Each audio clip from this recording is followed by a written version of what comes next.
right.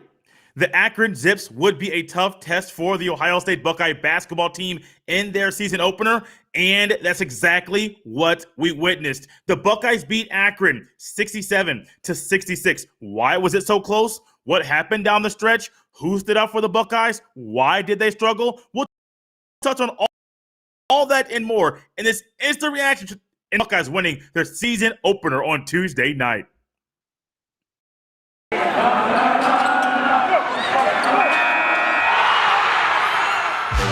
You are Locked On Buckeyes, your daily podcast on the Ohio State Buckeyes. Part of the Locked On Podcast Network, your team every day.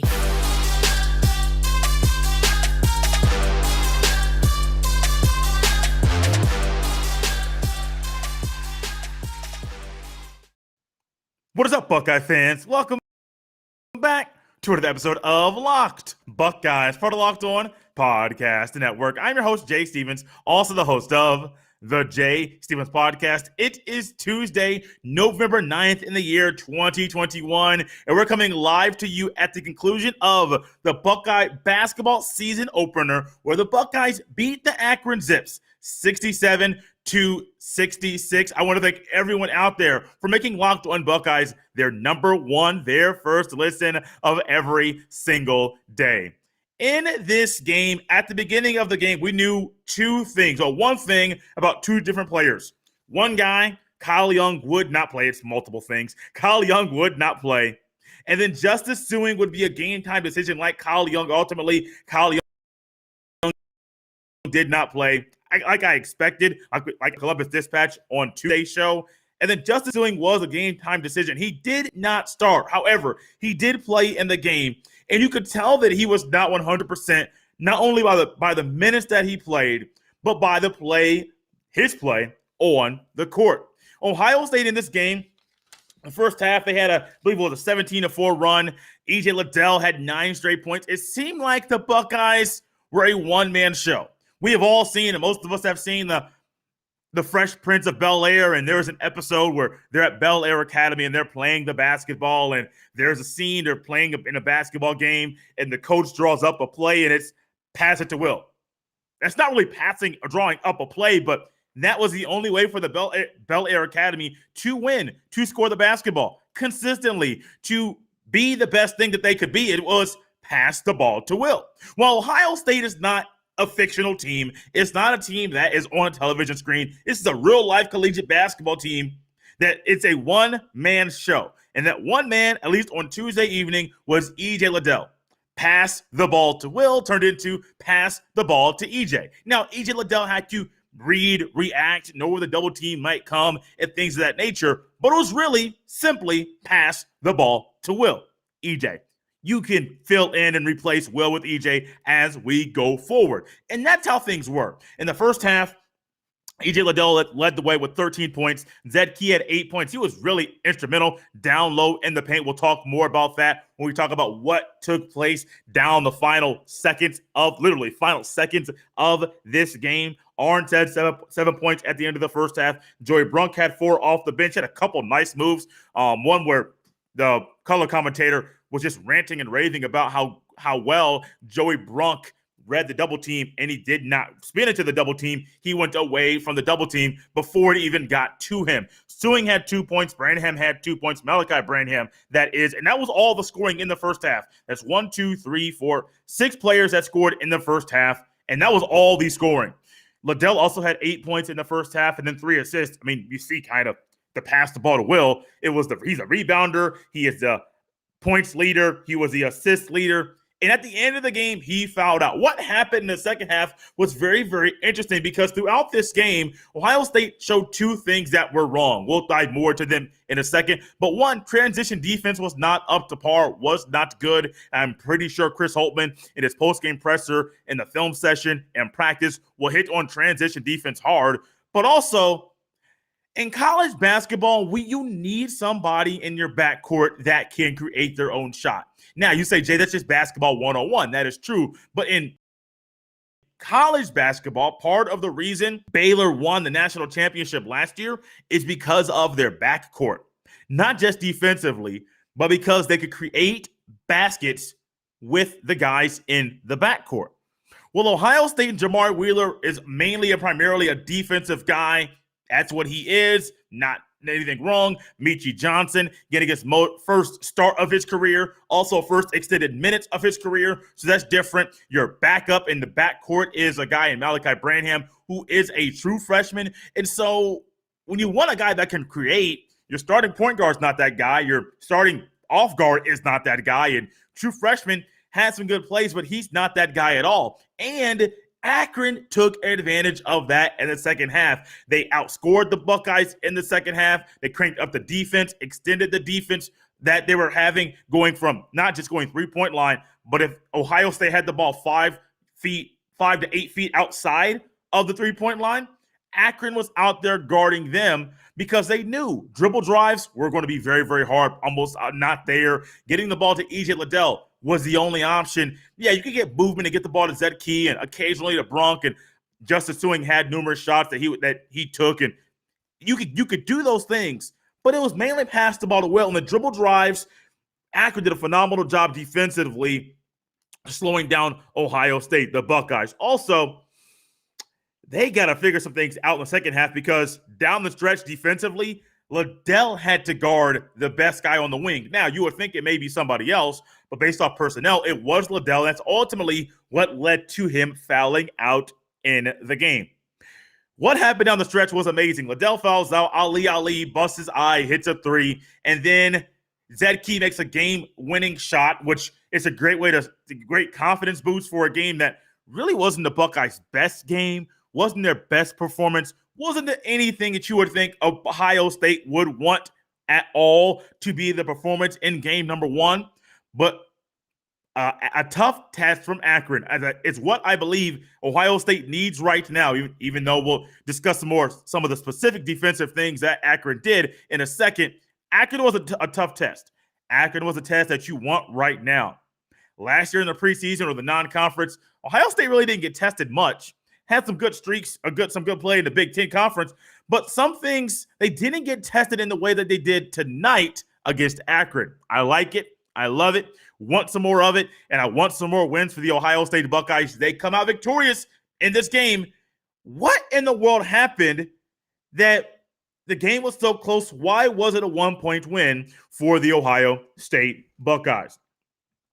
Down the stretch in this game, well, defensively, let's start defensively first for Akron. What they did to Ohio State, they really muddied things up. Akron in this game, it was 1 point in the second half. They're running a 1-3-1, rotating to a 2-3 defense. I know it was a 1-3-1. They were just rotating back and forth. They would bring a guy down. They would have one guy down in the back, then they may have two guys down in the back, depending on what the defense was. But they were rotating zone defenses on Ohio State. At one point, I saw a 1-3-1 zone, and then there were sometimes that three guy would pop out to the top, so it'll be a 2-2-1. And they were finding phenomenal ways to create different issues for Ohio State, because Ohio State does not have a guy that can be a lead guard in the backcourt. And down the stretch of this game, in the final minutes of this game, as we're looking at what took place down the stretch, Akron's defense was better than I expected. Akron had guys, Ali, KJ Walton, and then they had another gentleman as well that were doing a great job in this game. Castaneda. I knew I was going to have to pronounce that at some point. I got it right, I believe. Let's go. Castaneda, I'm going to keep on saying it as we go forward. That was kind of the three-headed monster. KJ Walton had 16 points. Ali had 17 points. Castaneda had 11 points. 2 for 4 from 3 from Ali. 3 for 7 from 3 from Castaneda. And then KJ Walton didn't have any three-point shots, but he was really good in the mid-range, 4 from 6 from the free throw line. In his mid-range game, his ability to get shots and just utilize angles properly really frustrated the Buckeyes. Another thing we noticed at the end of this game, Akron's up 60-59 with 4:02 left in the game. At the time of this happening, the Buckeyes were outscored to this point in the second half, 32-23. You may say, well, Was it really just to pass the ball to Will game for Ohio State or pass the ball to EJ and get out the way? Yeah. I mean, I had people texting me, one person actually, and this I was looking on the Twitter throughout the game. People all saw the same thing. It's EJ Liddell, and you're struggling to find offense, which is why the second half offense from Ohio State was not where it needed to be. In the final minutes of this game, Ali from Akron, scored over EJ Liddell from Ohio State to go up 62-59. Zed Key had a dunk to go 62-61. Akron missed 2 shots in the paint. And at this point in time, after Zed Key's dunk, I'm thinking if Akron comes back and scores and goes up 64-61, Ohio State might not have enough time to score the basketball because it was taking them quite a long time to get into their offense. 62-63, Malachi Branham gets a 2 off the glass. It's kind of a runner to the right side, running layup on the right-hand side of the basket. 2 points there. Ohio State goes up 62-63. Ali misses a well-contested three-pointer that was contested by EJ Liddell. And I kind of liked the thought, the process, the mindset from Liddell. You're one person that we can't let go. I can guard you. I can be in your grill. Okay, great. Liddell did not back down from the challenge, and I do think down the road, you're going to need performances like this. Now, Liddell was not perfect. The Buckeyes weren't perfect, but you're going to need performances like this that we saw tonight from EJ Liddell, not just offensively, but defensively. We saw him have a couple amazing blocks, a couple steals as well. I mean, he was the man. He was the guy. And Ohio State throughout this season will hopefully find ways to get more scoring, not just in the starting lineup, but also off the bench. So Ali misses a contested 3 from Liddell. Ohio State calls a timeout with 41.4 seconds to go. Malachi Branham misses a shot. Zed Key gets a putback to go up 62-64. It was an and one. He makes the free throw. 62-65, and here we go. Ohio State's up 3. Ohio State is on defense. We all know who's getting the ball for Akron. Ali. Remember, Ali is the one that's scoring, and down the stretch, he has the ball in his hand. You may be thinking, Jay, you said KJ Walton was the second leading scorer for Akron. That is correct. But in this moment, it seemed like Ali was the guy, and when you're down 3 and KJ Walton is not a three-point shooter, you're going to either go Ali or Castaneda or maybe Trimble Jr., but he was only 1 for 6, not really the best shooting night. So you're probably going to go to the guy that can create his own shot. That's going to be, hey, one of our best guys against your best guy. Liddell versus Ali. Let's see what happens. And we saw what happened. On the top of our television screen, we saw Ali get that. Now, I will say it was a tic-tac foul. I did not think they were going to call that, but if they call, they call. If they don't, they don't. It's not one of those things that I am going to try to lose sleep over because Ohio State in the first half, second half, they should not have been this close to Akron. They should have been better than Akron. They should have been up by 10, 12 points at times with Akron. Not having Kyle Young was big. Not having Justice Suing consistently on the court was big as well. But they're going to call. If they call it, they're going to have a hard time overturning it and just roll with it. Just roll with that thing. Ali bust. And when I say bust, I mean he bust EJ Liddell's eye. Not literally, figuratively. Bust that man's eye. Now, Liddell has 4 fouls before that foul. So that's his 5th foul. He fouls out. And then it's very interesting because that's Ali hits the free throw. They go up 66-65. 6 seconds left, 6.0 seconds left. Michi Johnson gets the ball, goes up the court, calls a timeout. And then after this timeout, Chris Holman draws up a phenomenal, well-executed out-of-timeout play. Justin Arndt, who you might think would be on the inbounds. No, on the court, not inbounding the ball. He's inbounding the ball. So you have a three-point shooter inbounding the ball, which might get 2 guys to go to him. He inbounds the ball to Malachi Branham, who was out about 5 feet away on the top of the three-point line. He drives right. 2 guys come to him. His defender, then another man comes up. Zed Key gets the ball in the paint, kind of deep, takes a dribble. He scores. Game over. There was a few seconds left on that play, but the game was over. And I know for sure that play. If Zed Key did not dominate in the way or did not have the play in the first half throughout the game in the paint, I'm not sure if Chris Holtmann goes to Zed Key in that moment. He could have very easily tried to say, hey, Malachi Branham, we know you're a true freshman. We know you can make this shot. Hey, you roll with it. No, instead, he wants to run through a true freshman to be a playmaker, and the rest is history. Ohio State, that's what they needed in the final minutes, final seconds to take the win, to win this game. I love it, guys. Seriously. I can come on here and be upset, complain about everything. I'm not doing that right now. With the way the football team has had me lately and with the way that I've seen the football team play, I'm trying to be as positive and take all the little victories that I can to come on this podcast, to come on this show and say, Jay is not just a grumpy guy. He's not somebody that's an old grumpy individual that every time he comes on here, CJ Stroud running the ball. Forget that. AJ Liddell, you need to pass the ball to somebody else. It can't be to pass the ball to Will Game and get out the way, pass the ball around, or Travion Henderson missed the hole. I'm not trying to be that guy. So I'm trying to take all the little victories that I can and come on here and be as positive as I can. The Buckeyes win their season opener. Phenomenal play down the stretch. Great execution. Even better and strong shot from Zed Key. Let's keep this up. Got a game against Niagara on Friday. Got a big announcement about that game coming on Friday show, Thursday live. If you're with us live on Thursday, where I will announce some big things happening for that game. Buckeyes win. We talked about what happened throughout the game. We talked about what happened during the final minutes. Who stood out?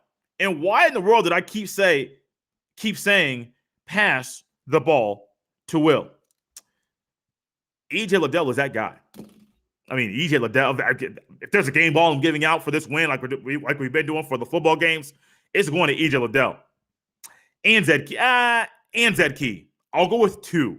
I don't take that back. I know it's in the moment, didn't write this down. Basketball, football, we normally take a day to give out a game ball. In the moment, I'm taking it away from EJ Liddell. And it's only because Zed Key was the one that made the game-winning shot. Liddell fouled out. There's positive. That's a negative, a knock for him in that moment. He fouled out in the game. Remember, this is not a player of the game type of award. It's more of an appearance, performance. What did you do that was meaningful? The game ball for today. I know I said Liddell earlier.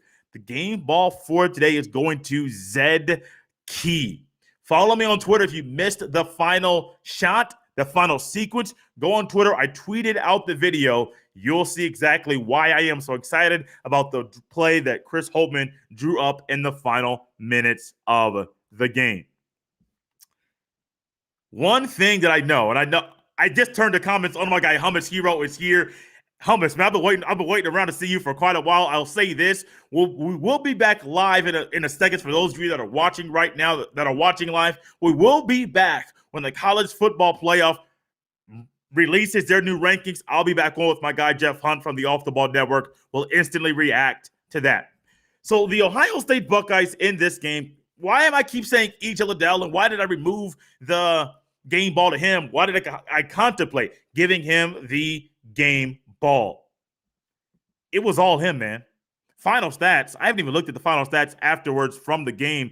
I literally went from writing things down to coming here live with you on YouTube and on Twitter. In the game, EJ Liddell finished with 25 points, one shy of tying a career high, 11 rebounds, 7 rebounds of those were offensive, 3 assists. It's unfortunate that he fouled out. He also had 1 steal, which he went coast to coast. He got fouled on the and 1, and he had 2 blocks there, right towards the front right of the rim on the top of the screen. If you're looking at it, front right of the rim at the top of the screen, trying to describe that properly. He did have 1 turnover, but this was all the EJ Liddell show. And Zed Key had 14 points.